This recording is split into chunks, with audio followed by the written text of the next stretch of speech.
బొమ్మ అవుతుంది, బొమ్మ పోయి అమ్మ అవుతుంది. ఓకే, ఇక పథకాల గురించి మనం మాట్లాడుకుంటే ఒకసారి గ్రామ సభలు నేటి నుంచి 24 దాకా నిర్వహణ, 4 పథకాల కోసం అర్హుల గుర్తింపు. అర్హత ఉన్న పేరు లేకపోతే మళ్ళీ దరఖాస్తుల స్వీకరణ. ఎస్, ఈరోజు లిస్ట్ డైరెక్ట్ అనౌన్స్ చేస్తారట. ఏ లిస్టు? 4 పథకాలకు సంబంధించిన లిస్ట్. ఏందా 4 పథకాలు అంటే రైతు భరోసా, ఇందిరమ్మ ఆత్మీయ భరోసా అంటే రైతు కూలీలకు సంబంధించి 12,000 రూపాయలు ఇచ్చేది, ఇందిరమ్మ ఇండ్లు, ఆ తర్వాత రేషన్ కార్డు. సో మనం ఒకసారి గతంలో ఆ ఫామ్ని చూద్దాం. ఇది సామాజిక, ఆర్థిక, విద్యా, ఉపాధి, రాజకీయ మరియు కుల సర్వే.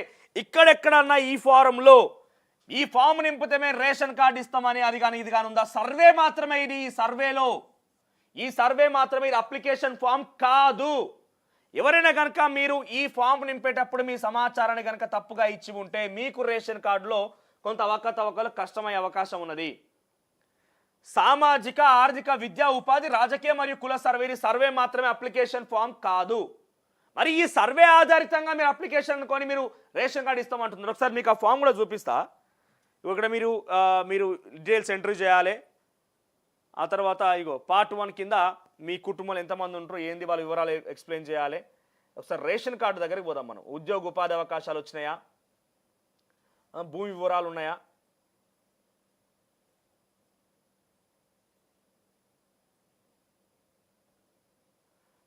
ఇగో రాజకీయ నేపథ్యము, తర్వాత ఇగో రిజర్వేషన్ ప్రయోజనాలు మరి ఇతర వివరములు, భూమి వివరాలు, ఇవన్నీ మొత్తం మన దగ్గర నుంచి ఇగో ఉపాధి అవకాశాలు మొత్తం డాటా తీసుకొని ఇప్పుడు ఈ డాటాను జోడించి విద్యా వివరాలు, సాధారణ వివరాలు,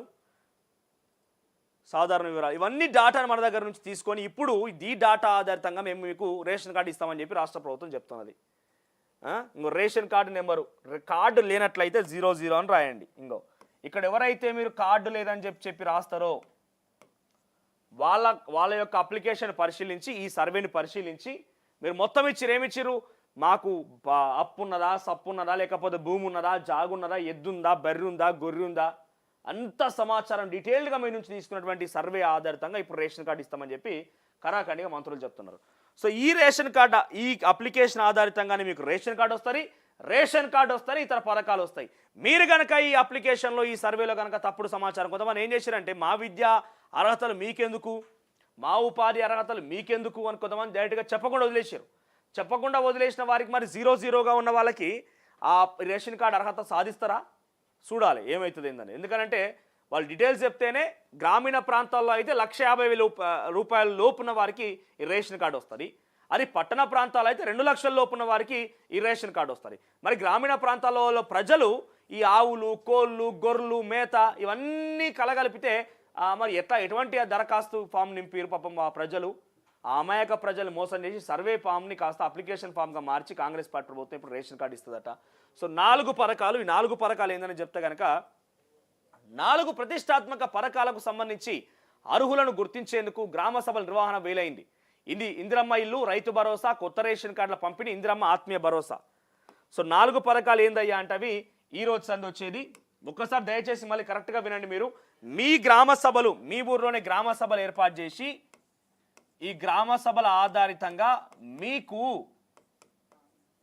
ఏంటిదంటే గ్రామ సభల ఆధారితంగా ఫస్ట్ రేషన్ కార్డ్. ఈ రేషన్ కార్డ్ అనేది కుల సర్వేలో మీరు నింపించినటువంటి ఆ డీటెయిల్స్ ఆధారితంగా మీకు రేషన్ కార్డు ఉంటుంది.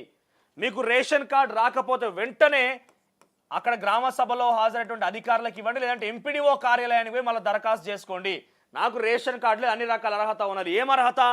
గ్రామీణ ప్రాంతాల్లో అయితే 1,50,000 రూపాయల లోపు ఇన్కమ్ ఉండాలి. ఇక పట్టణ ప్రాంతాల్లో అయితే 2 లక్షల లోపు ఇన్కమ్ ఉండాలి.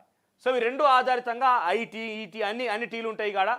సో అన్ని రకాల అర్హతలు మీకు కనుక ఉంది అనుకుంటే వెంటనే ఈ రోజు ఏర్పాటు చేసేటువంటి, ఈ రోజు నుంచి 24 తారీఖు దాకా, 21, 22, 23, 24, 24 తారీఖు దాకా 4 రోజులు కంటిన్యూస్గా గ్రామ సభలు ఉంటాయి. మీ గ్రామానికి ఒక డేట్ అనౌన్స్ చేసి ఉంటారు. సో మీ గ్రామానికి సంబంధిత ఏఓ ఆఫీసర్ కానీ లేకుంటే బిఎల్ఓ కానీ సంబంధిత ఇతర అధికారులు ఉంటారు కదా గ్రామీణ ప్రాంతాలు ఉన్నటువంటి వాళ్ళందరూ కూడా మీ లిస్ట్ అనౌన్స్ చేస్తారు. ఫస్ట్ గ్రామ సభలో గ్రామ పంచాయతీ కార్యాలయాల దగ్గర ఇగో మన గ్రామ పంచాయతీ కార్యాలయంలో ఇంతమందికి కొత్త రేషన్ కార్డులు వచ్చినాయి అని చెప్పి ఒక లిస్టు పెడతారు. ఆ లిస్ట్ ఆధారితంగా ఇప్పుడు మీకు అక్కడ రేషన్ కార్డు వచ్చిందా లేదా అని కన్ఫర్మ్ చేసుకోవచ్చు. ఆ లిస్ట్లో కనుక మీ పేరు లేకపోతే వెంటనే గ్రామ సభ ఏర్పాటు చేసిన సందర్భంలో అక్కడ అధికారులు కనుక అప్లికేషన్లు తీసుకుంటే, దానికి కూడా క్లారిటీ లేదు, ఇంకా తీసుకుంటే వెంటనే అప్లికేషన్ ఇవ్వండి, లేదంటే ఎంపీడీఓ కార్యాలయానికి పోయి ఈ అప్లికేషన్ ఇవ్వాల్సిందే. ఇది మొదటి రేషన్ కార్డుకి సంబంధించింది. ఇక రెండో పథకం విషయానికి వస్తే రైతు భరోసా. రైతు భరోసా దీని ద్వారా కూడా రాష్ట్ర ప్రజానికానికి మళ్ళొక అంశం ఏంటంటే సేమ్ ఇదే తేదీల్లో 4 పథకాల గురించి ఉంది కాబట్టి మీరు అర్హత సాధించారా లేదా, మీ గ్రామ పంచాయతీ కార్యాలయంలో రైతు భరోసాకి అర్హత సాధించిన వ్యక్తులు వీళ్ళు అని ఒక లిస్ట్ ఇస్తారు. ఆ లిస్టులో కనుక అన్ని రకాల అర్హతలు ఉండి మీకు కనుక ఈ యొక్క రైతు భరోసా వర్తించకపోతే సేమ్ మళ్ళా ఎంపీడీఓ లేదా ఏఓ అగ్రికల్చర్ ఆఫీసర్ ఉంటారు కదా, వాళ్ళకి దరఖాస్తు చేసుకోవాలి. రైతు భరోసా గురించి వచ్చేది 12,000, 15,000 అన్నారు కానీ 12,000 ఇస్తున్నారు. సో మళ్ళీ అక్కడ అప్లికేషన్ చేసుకోవాలి. ఇక మూడో పథకం ఏంటంటే ఇందిరమ్మ ఇల్లు.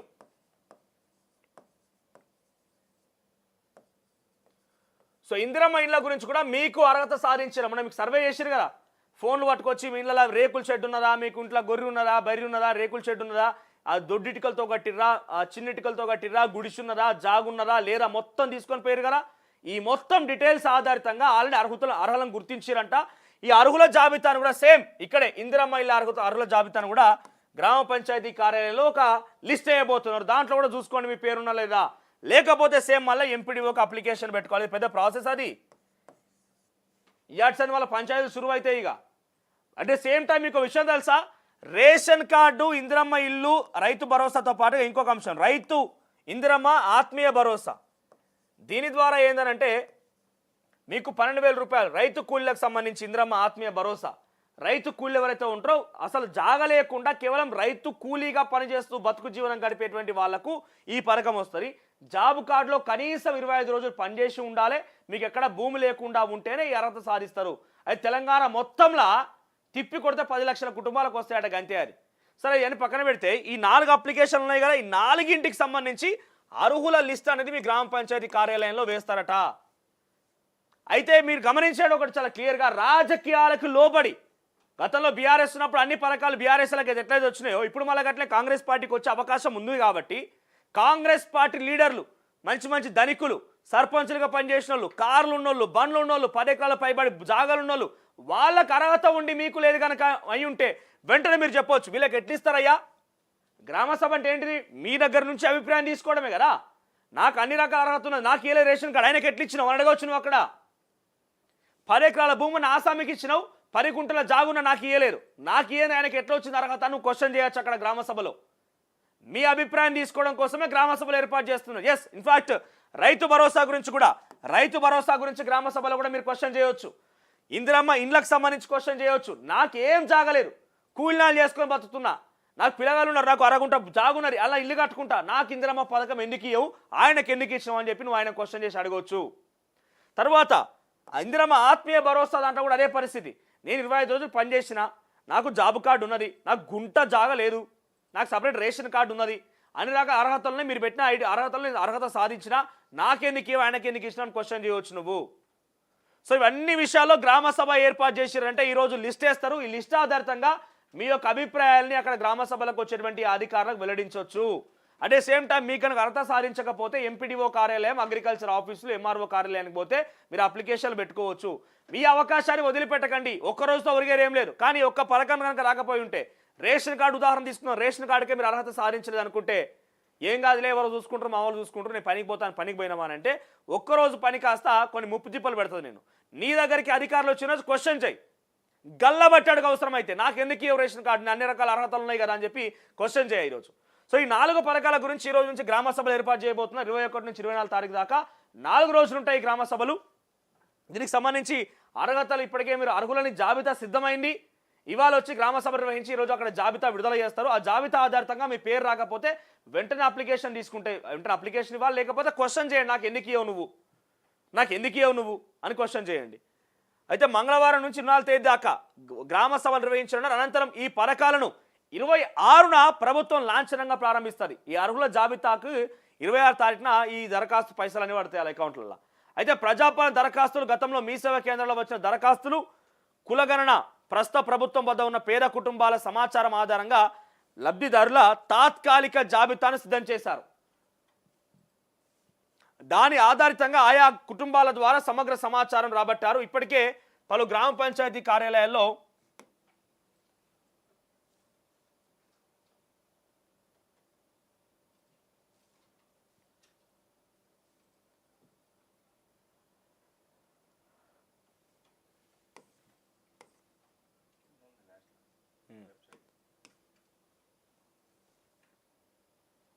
పంచాయతీ కార్యదర్శి సమక్షంలో వివిధ శాఖ అధికారులు ఎంపీడీఓలు సహకారంతో సర్వే నిర్వహించారు. 4 పథకాలకు సంబంధించి లబ్ధిదారుల జాబితాను గ్రామ సభలో ప్రజల ముందు వెల్లడిస్తారు.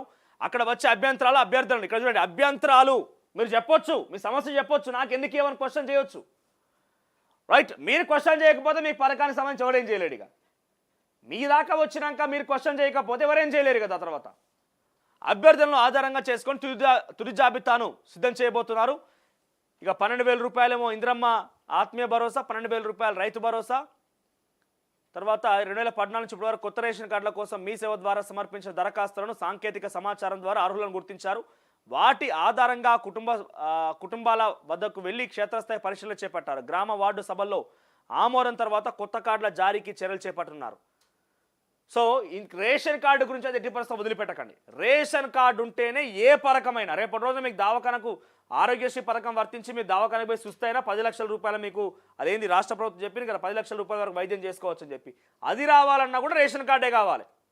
సో రేషన్ కార్డు గురించి మాత్రం ఎట్టి పరిస్థితుల్లో వదిలిపెట్టకండి. రేషన్ కార్డు గురించి తప్పకుండా అడగాల్సిందే. మీరు ఆ కులగణన ఆధారితంగా చేపట్టిన ఆత్మీయ భరోసా అప్లికేషన్ ద్వారా చేపట్టినా, లేకుంటే మీ సేవ కేంద్రాల ద్వారా అప్లికేషన్ ద్వారా చేపట్టినా, నాకు మాత్రం రేషన్ కార్డు ఇవ్వకపోతే ఇక్కడ నుంచి కదలనీయమని చెప్పి అవసరం అయితే ఓకే. ఇక లేకపోతే మళ్ళీ ఎప్పుడు వస్తారో తెలియదు, ఎప్పుడు పోతారో తెలియదు వాళ్ళు. తెలుగులో చూస్తే కేసీఆర్ పై విచారణ, కాళేశ్వరం ప్రాజెక్టు